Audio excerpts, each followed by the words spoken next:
So good afternoon all, and thank you for joining us for this special webinar for the South Dakota Farm to School Network. So as Janelle already shared, my name is Jill Grundyke and I'm joined by my colleague Sarah. We are consultants from SIFT Consulting LLC, a small firm based out of Madison, Wisconsin. Our services are focused on building capacity for organizations and networks working to build resilient food systems. Collectively, we have worked for more than 2 decades as practitioners in farm to school and farm to early care and education. And we're here today because SIFT has been contracted by the South Dakota Department of Education to provide strategic planning services for South Dakota Farm to School. And specifically, our contract included presenting a webinar on peer farm to school programs. And we chose to feature Montana and North Dakota. Before we get started, a few logistical items. We are recording this presentation and it will be available later for your viewing. If you can please mute yourself, we will have time for questions and comments after our presentation. So during our presentation, feel free to add questions as they come to mind in the chat box. We will keep track of those questions and answer them at the end. Finally, can you please go ahead and introduce yourself in the chat box, include your name, where you're located, and your role in farm to school. And if you're also able, you can actually rename yourself also your little picture with your name and location. To change your name, hover your cursor over your picture and right click. One of the options is rename. You can use this to change your name to your name and location.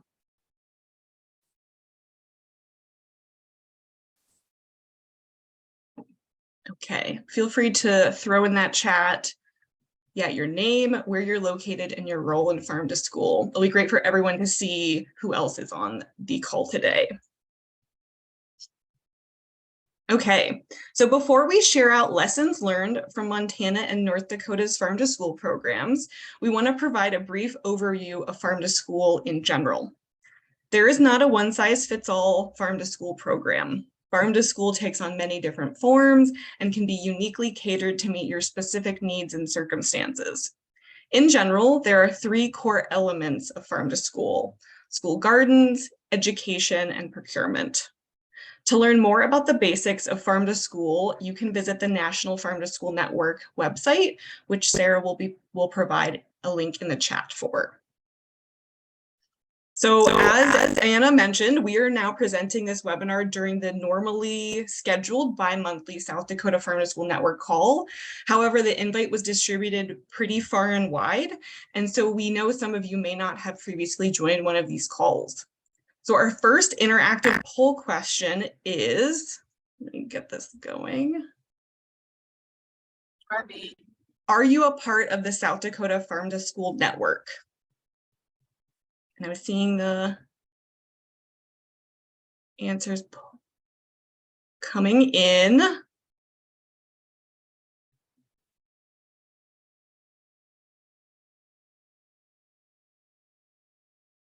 Okay, and I think that we still have a few stragglers, but I think with that, I will end the poll and share the results. It looks like pretty much a 50-50 split with some folks who aren't sure. So great to kind of get a sense of who's on the call. Okay. So farm to school sits at the intersection of multiple sectors, including education, public health, economic development, and the environment. This allows for ample opportunities for collaboration and support from diverse stakeholders. But this broad appeal and impact can also create a challenge in promoting a unified message and prioritizing action at the state level. So we would love to know, what sector of farm to school do you work on or are you most excited about? So time for another poll. So what sector of farm to school do you work on or are you most excited about?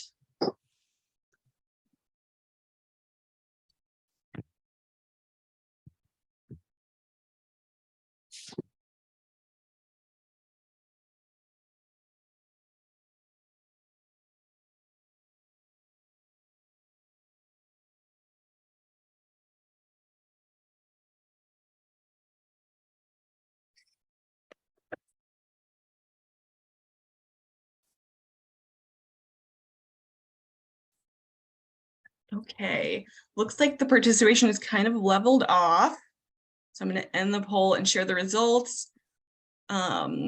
So looks like top sector in terms of what you all are working on or what you're excited about is nutrition, followed by economic development, and then public health and then the environment.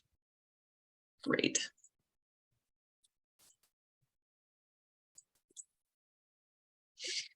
So as I shared previously, SIFT has been contracted to provide strategic planning services to South Dakota Farm to School. But some of you may be wondering, what does strategic planning actually entail? So strategic planning involves stakeholders like you sharing your perspectives on the current state of affairs and where you envision you all should go. So as a part of this farm to school strategic planning process, we've been working with a leadership team of individuals from SDSU Extension, the South Dakota Specialty Producers Association, Dakota Rural Action, and the South Dakota Department of Education to ground ourselves in the current activities in the state. And that's all in stage one. This webinar, stage two, serves to kick off the more wide-scale outreach as part of this project. And it will serve as a primer to get you all thinking and inspired about where you think South Dakota Farm to School should prioritize its collective action and how you think South Dakota should structure its network so that farm to school can be sustained into the future. Stage three involves our regional stakeholder gatherings. So during the first week of May, we will host 4 half-day regional gatherings across South Dakota. These gatherings aim to engage a diverse array of stakeholders, from farmers to food service directors, youth garden organizers to educators. During these gatherings, we will have exercises and facilitated discussions so that we can hear directly from you and you all can discuss together your vision for farm to school in South Dakota. So your collective voice will contribute to the ultimate development of a strategic plan. The strategic plan will outline a roadmap and a shared vision for your farm to school work and network structure. So for the regional gatherings, we will be in Watertown on Monday, May 1st, followed by Yankton on Tuesday, Pierre on Wednesday, and Rapid City on Thursday. Each gathering will begin at 2 p.m. and are open to farm to school leaders, partners, and practitioners. Practitioners include a wide array of people, maybe many of you on the call who you may not think of yourselves as doing farm to school work, but you are engaged in school gardens, food education, school food service, local food procurement, food production, distribution, and transportation. We hope to see many of you in person at these gatherings. So to receive the invite to participate in the half-day gathering near you, you should look out for the invite from Anna to the Farm to School email list. And so she just shared the link to sign up for those updates. So we'd encourage you to sign up to get that invite from Anna. But if you don't receive those emails yet, or you're not sure if you want to sign up, we will also be providing a link at the end of the webinar so that you can RSVP for a gathering directly. So before we jump into the rest of the webinar today, we'd like to get to know you a bit more about who you are and where you are all located. So first up, we're going to learn more a bit about you. So we want to know, what is your role and how long you've been involved in Farm to School. So you should see questions 3 and 4 on your screen.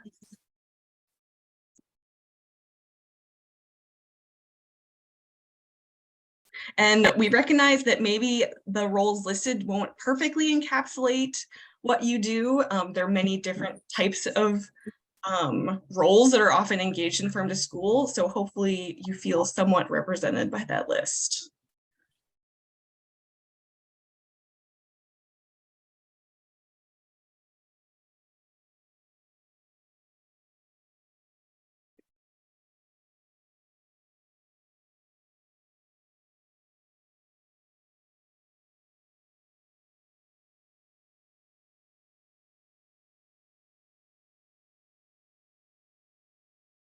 Okay. Looks like there's still a few responses coming through. Try to enter those now.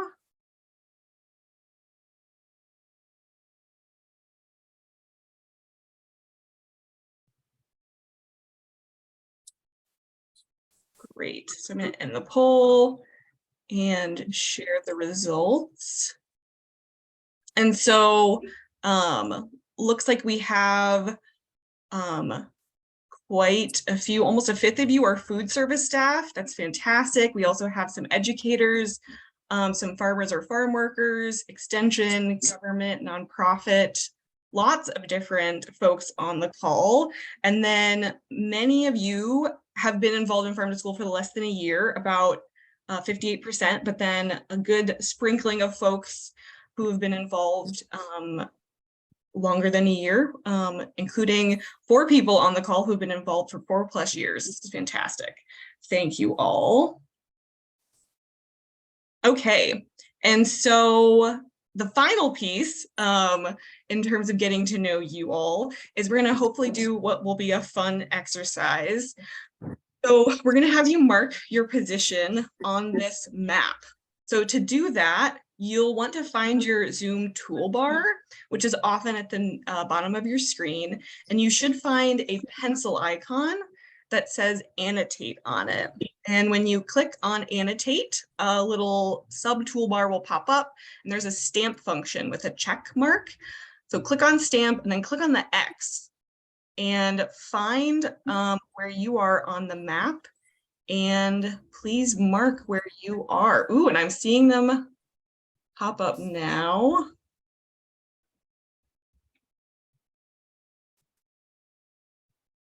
Oh, could you explain that one more time, please? Oh yeah, no problem. And I think Sarah was going to pop the instructions in the chat as well. But basically, in the tool, find your Zoom toolbar, and on the right side of the toolbar, there should be a pencil icon that says annotate.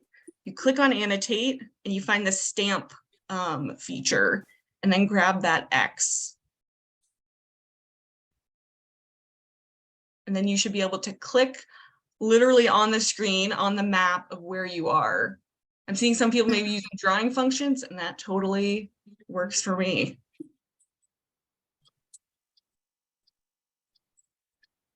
Perfect. Yeah. Great. Well, I'm seeing some folks near Rapid City. I'm seeing some folks in kind of the southeastern portion of the state, near Pierre, all along the eastern part of the state. Give you a little bit longer to maybe mark where you are. A lot of folks in Sioux Falls.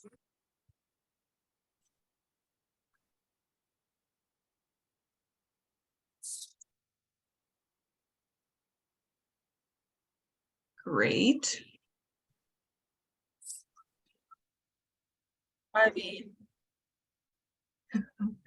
I'm loving the little scribbles and dots. That totally works. Okay, well, I'm going to save this screenshot and clear it, but great to know who else is on the call. Okay.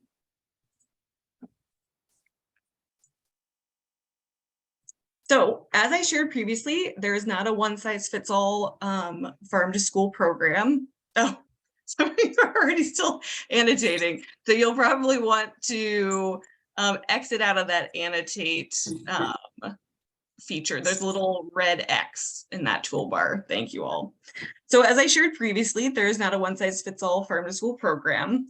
Your collective vision and plan for action will be grounded in your unique qualities, opportunities, and constraints. But already when we think of South Dakota's farm-to-school program, we understand that it should take into account the geography and population density of the state and build upon the agricultural pride and grassroots farm-to-school efforts already underway. So with that, I'm going to pass it along to my colleague, Sarah. Thank you. So as Jill has mentioned, we are sharing lessons learned from 2 peer states farm to school programs. And we're doing this really to kind of get the juices flowing in your brains about other programs, their network structures, and their priorities. And it's not that we are necessarily recommending that South Dakota follow a similar path. Instead, what we hope is that learning more about what and how other states are accomplishing their farm to school goals will help you all understand that there's no singular right way to do farm to school. Instead, there's many, many different ways to engage in farm to school activities and to reap the benefits of farm to school. And all of these are ways that fit within your own specific and unique circumstances. So as Jill mentioned, in choosing the state's farm to school programs that we wanted to highlight, we aimed to feature states that have similar strengths and opportunities and challenges. So we are featuring Montana and North Dakota farm to school programs. And like South Dakota, they are geographically very, very large states that have relatively low population densities. And they also have similar climates and growing seasons, which can sometimes create some challenges, but also create some opportunities. So first up is Montana. And you can go ahead and flip. Yep. So this slide has kind of a high level overview of Montana. And Montana's population is a good bit larger than South Dakota's at just over 1 million people, but they're geographically larger. So overall, their population density is actually lower than South Dakota's. And similar to South Dakota, there are large distances between towns. And the distance between communities can create distribution challenges, since it might not be worth it for a producer to drive, over an hour to get to another school. Similarly, rural and remote schools may have fewer options regarding distributors who service their schools. And, these can create some additional challenges. You can see in the little carrot icon that over the past few years, there have been continual slight increases in farm to school participation in Montana. And in the 2020-21 school year, which is the most recent year that data is available, 58.6% of school food sites participated in at least one farm to school activity, with more than half of them serving local products in their school meal programs. Montana does have a pretty short growing season, but also grows and raises a variety of different crops and animals. They are highlighted in their Harvest of the Month program. We're going to dig into that program a little bit more later.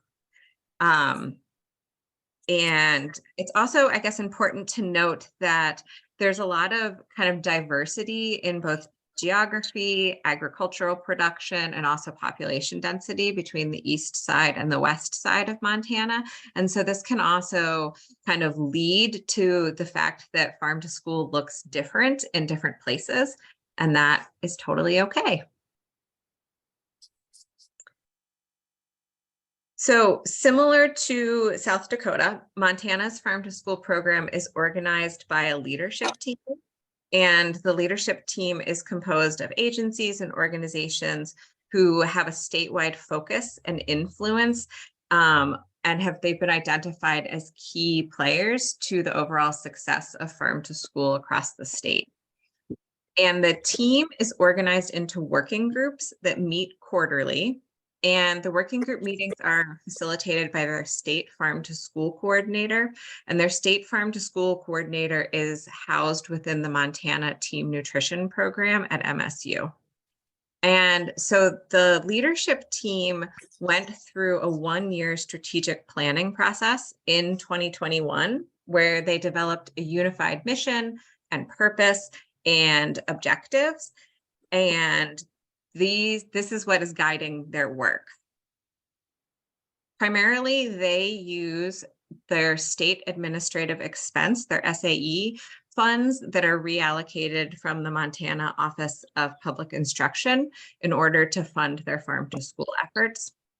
And states apply for these funds annually and they're not guaranteed. So this can cause some challenges for continuity if the funds were not approved. Montana's also excited to be funding part of their work with farm to school formula funds, which is some ARPA funding, while it is available. And so this slide just shows kind of the wide variety of organizations and agencies that are core partners in their farm to school work. And so one of the challenges that Montana experiences with farm to school work is identifying a manageable number of impactful projects to work on and creating systems of accountability for carrying out the work. And this is especially true, they said, because of the number of different working groups that they have. But the working groups carry out the objectives and activities that are outlined in their strategic plan. And the working groups are open to the public and they all meet quarterly. And so with the exception of the ECE, the Early Care and Education Working Group, that's chaired by someone who works for NCAT, all the other working groups are facilitated by the Farm to School coordinator who's at the Montana Team Nutrition Program at MSU. So they really have some kind of coordinated leadership.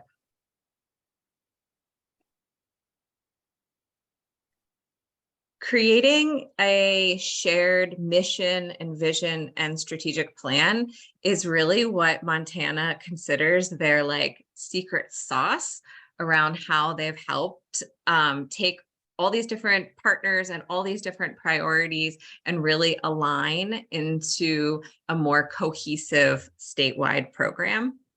And so during their one-year strategic planning process, the team refined their mission with an emphasis on working through partnerships across the state. And their goals around healthy food access, connecting kids to agriculture and nutrition, supporting Montana farmers, and strengthening local economies and communities are really reflective of the community needs, and they're really embedded in their objectives and the defined activities.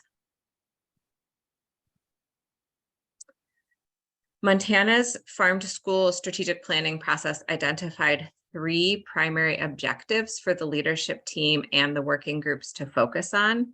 And all of the team's activities are housed under at least one of these objectives.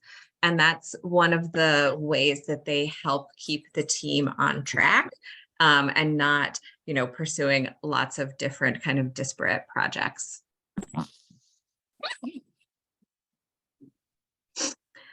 And so with these objectives in mind, the Montana Farm to School team is working across sectors on a number of different activities and projects and partnerships.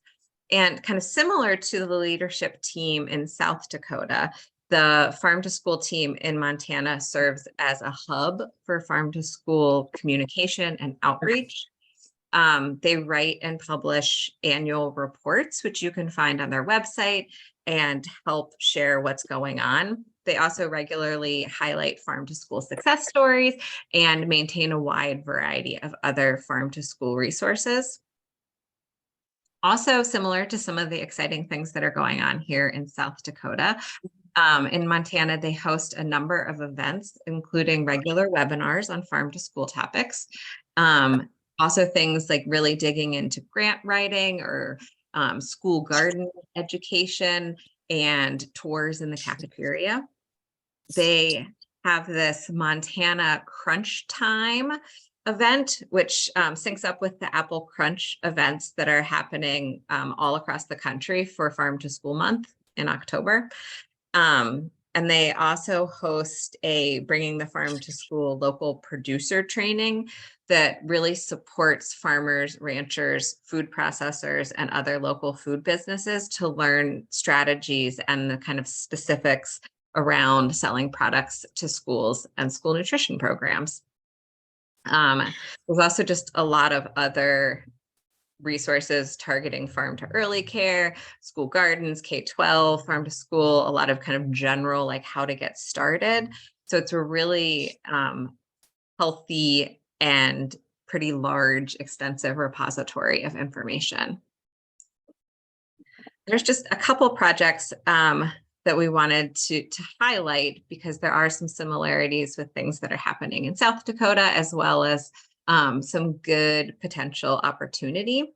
And the one is the Montana Beef to School project.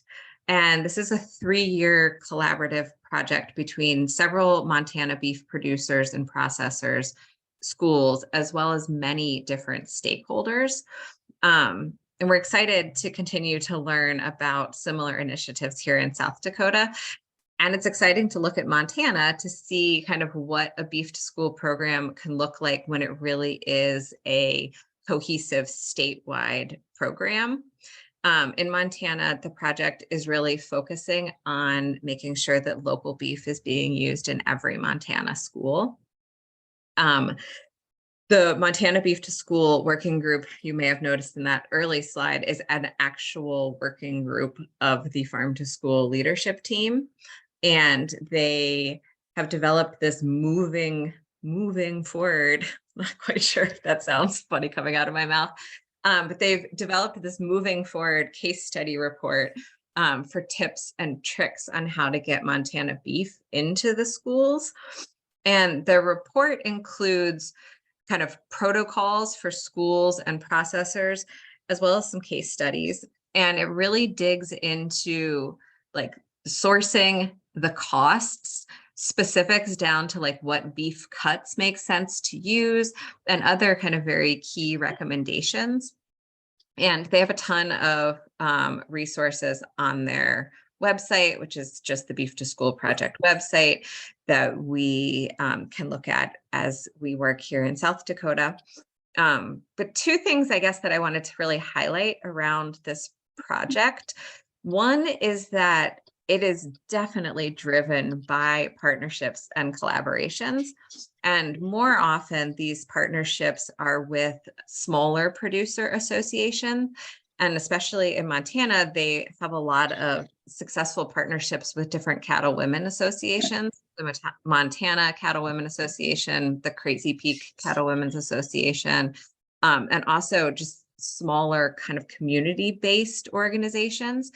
And it took, some trial and error, but that's what they found was really like the sweet spot in terms of it being a good fit. That some of the larger, commodity groups, it just wasn't, it wasn't the right fit, that it was advantageous for both parties. And the second thing, this kind of gets to the second thing, is that I really appreciate the emphasis that Montana's Beef to School has on making sure that the program is economically advantageous for producers. A quick spoiler alert that at our upcoming in-person gatherings, we are going to spend a short amount of time kind of debunking some common farm to school myths.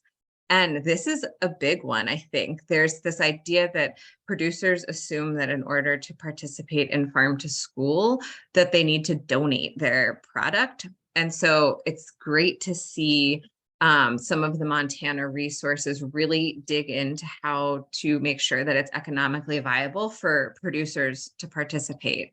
And, we didn't really get into this in the beginning, but in a lot of the basics of farm to school, we talk about farm to school as being a win-win-win, that, it wins for kids, it wins for producers, it wins for communities. And, part of that is making sure that it makes financial sense for farmers. So those are exciting to see that. The other Montana program that I said we would dig into just a little bit is Montana's Harvest of the Month program, which showcases Montana grown foods in Montana schools and communities. And each month, participating K-12 schools and after-school programs focus on promoting just one locally grown item. They serve it in at least one meal or snack. They do taste tests. They do educational lessons, activities. And, by focusing on kind of one product per month, it's a real way to align the supply and the demand of those products. Participating sites also receive free packets of materials. They get like posters and, activity guides and other kind of resources and trainings. The overall goal is definitely to expose children and adults to new and healthy foods, and also to support Montana's farmers and ranchers. And those goals are kind of marching side by side with this program. A couple of things to highlight. Their Harvest of the Month program doesn't feature just fruits and veggies. It really showcases some of the diversity of local products. So you'll see lentils and chickpeas and, grains and bison and beef. And that's exciting to see kind of that expansiveness. It also helps us overcome some of the challenges connected to a very short growing season for fruits and vegetables. Other thing to point out, so Montana has a searchable database of producers that the database is designed to connect food service professionals with producers, specifically kind of around this Harvest of the Month.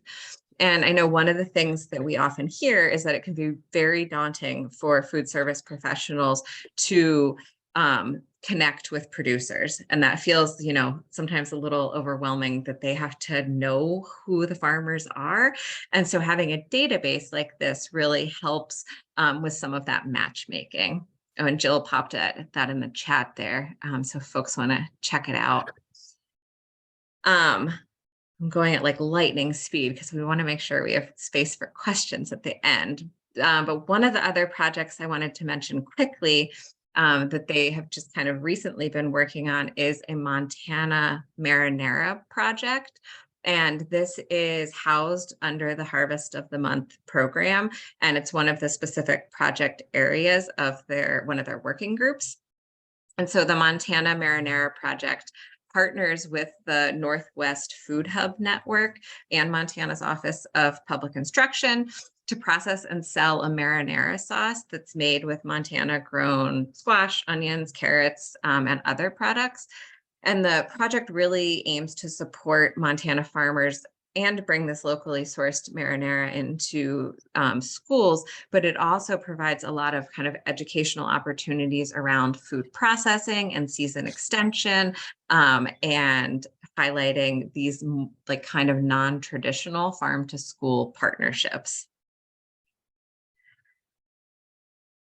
We're just going to kind of run through these. In addition to the activities that we've highlighted, the Montana Farm to School team also focuses on these additional activities that are outlined in their strategic plan and aligned with the 3 objectives that we talked about earlier. You can do next slide. Perfect. And so, Montana's doing a bunch of cool stuff that I hope can provide a little bit of inspiration. Maybe some of their resources can provide some guidance as we undertake this strategic planning process here in South Dakota. But a couple of the kind of key takeaways to highlight. So the Montana leadership team has prioritized a broad partnership of statewide organizations and agencies invested in farm to school as a way to kind of organize this work. And one of the key, maybe the most key ways that they receive support in deciding how to organize themselves and how to align all these different players is by investing in a strategic planning process to identify a shared and collective mission and purpose and overall approach.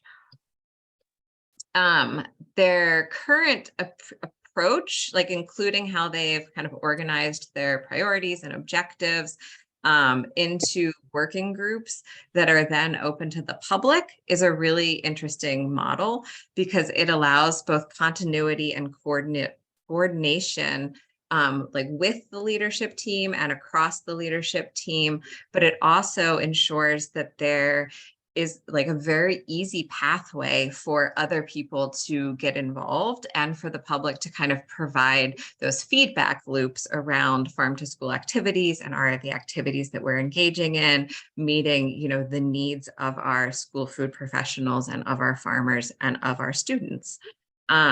It also having kind of this shared model where there's members from the leadership team, but also open to the public, can help, provide opportunities for people to plug in, which also can disperse the workload, perhaps more evenly between different people. We all have the same limited amount of time in the day, so having more hands can help make it easier work.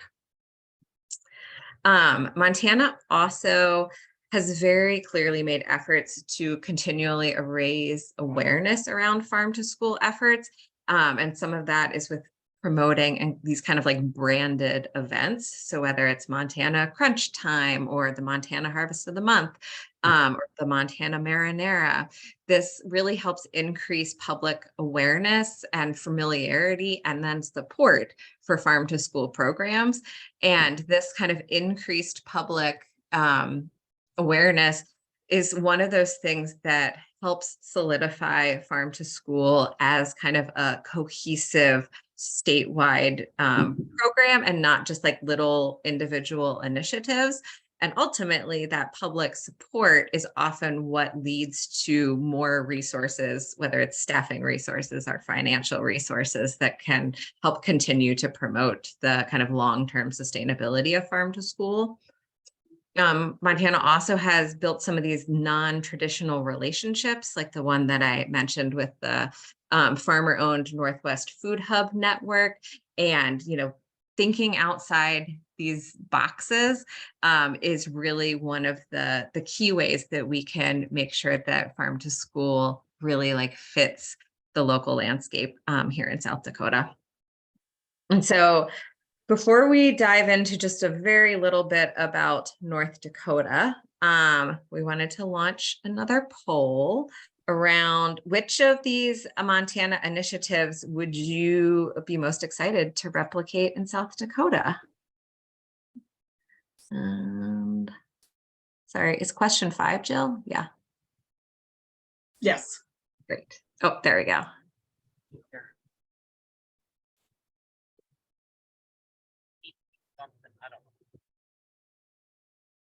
If folks want to weigh in on the poll. I think we can just leave that open. Can you guys see it? No one's voting. That's because it's hard. They're all voting. It's so hard to figure out which one. Don't think too hard. Just pick one. We can leave it open for a little while. And yeah, Jill, do you want to do a little high level on North Dakota in like 5 minutes so we leave room for questions? Yes, I will try to zoom through. And as we've said in the chat multiple times, we'll have the recording and the slides available for you all to peruse, because we know there's a bunch of information in here and details and links and whatnot.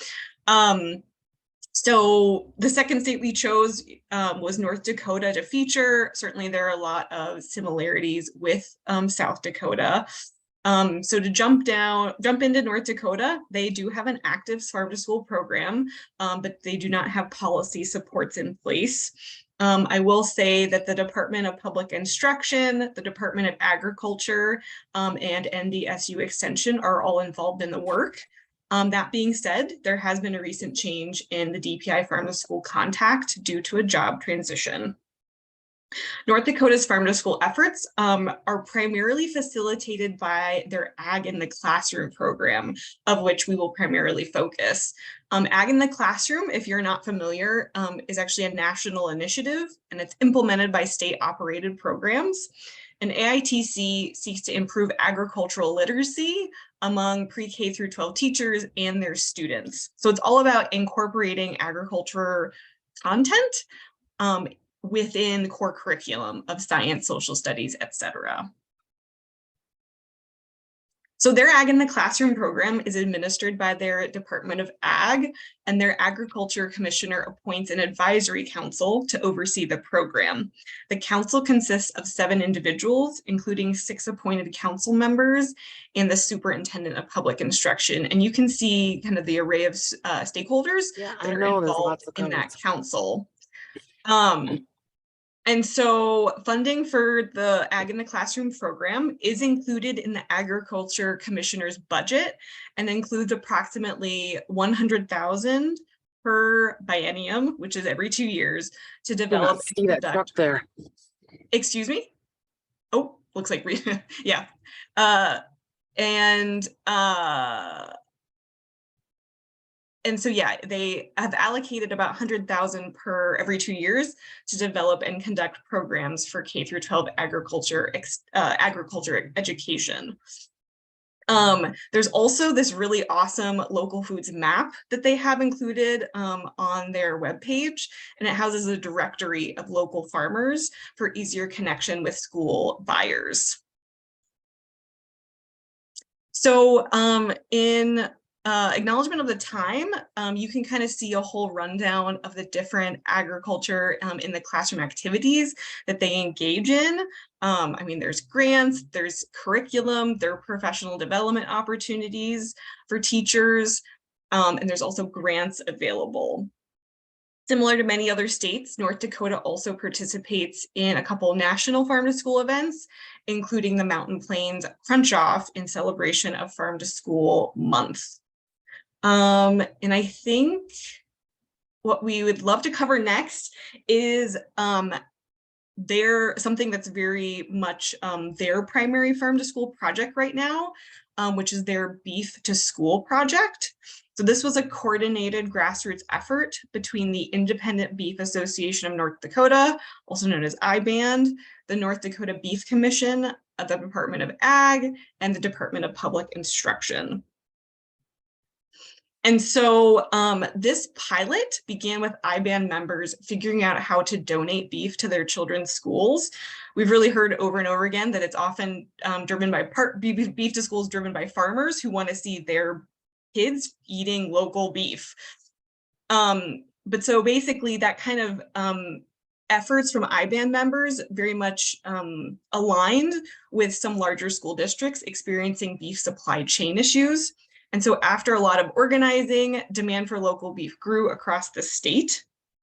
And food service professionals were on board since the local beef was yielding a greater quantity of usable product for comparable or less cost.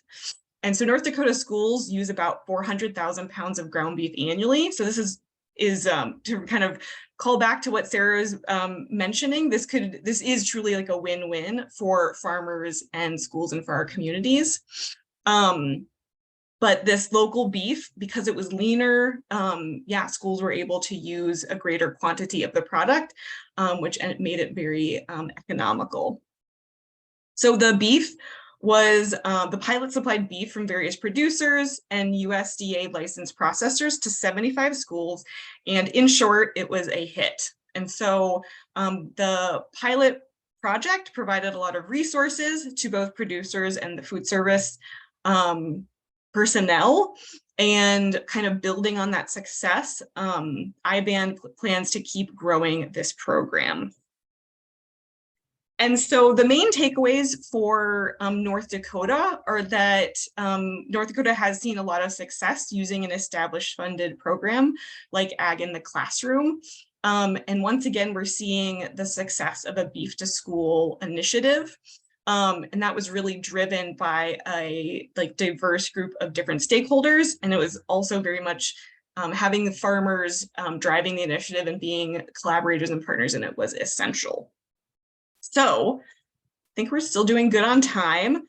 Before we wrap up and open it up to your questions and discussion, we wanted to provide one final teaser for our in-person regional gatherings.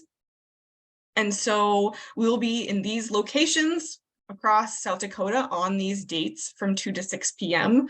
in that local time zone. There will be light appetizers and it's free to attend. No homework for you all to do, but we're hoping to see all types of farm to school stakeholders attend. So whether you're a practitioner, like you're an educator, or you're in school food service, or you do youth gardens, or maybe you support people doing farm to school, or maybe you're just a general local food champion, we hope you will consider attending.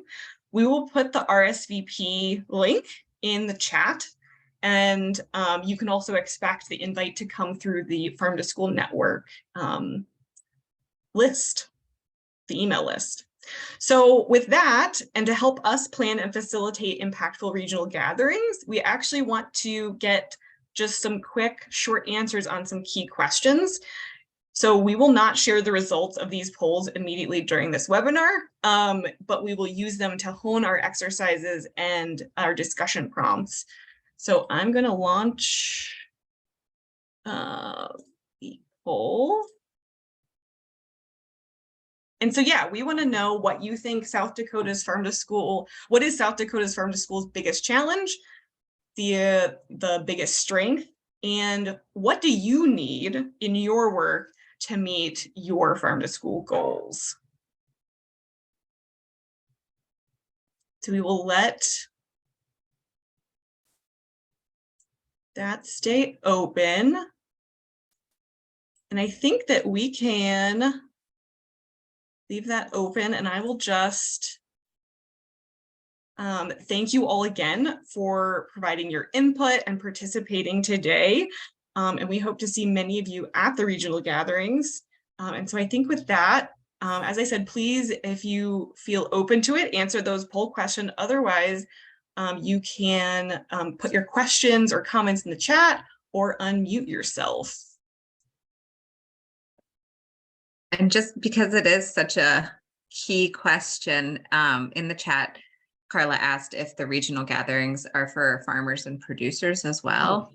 I'm like, absolutely. A Yes. resounding yes, that farmers and producers are such key partners in all of our farm to school efforts, that we absolutely hope that they will come, even if they, you know, maybe aren't yet selling to a school or participating in farm to school. And similarly, there's a lot of space for food service professionals who maybe don't think they're doing farm to school or haven't actually purchased anything locally to still come and be part of the planning process.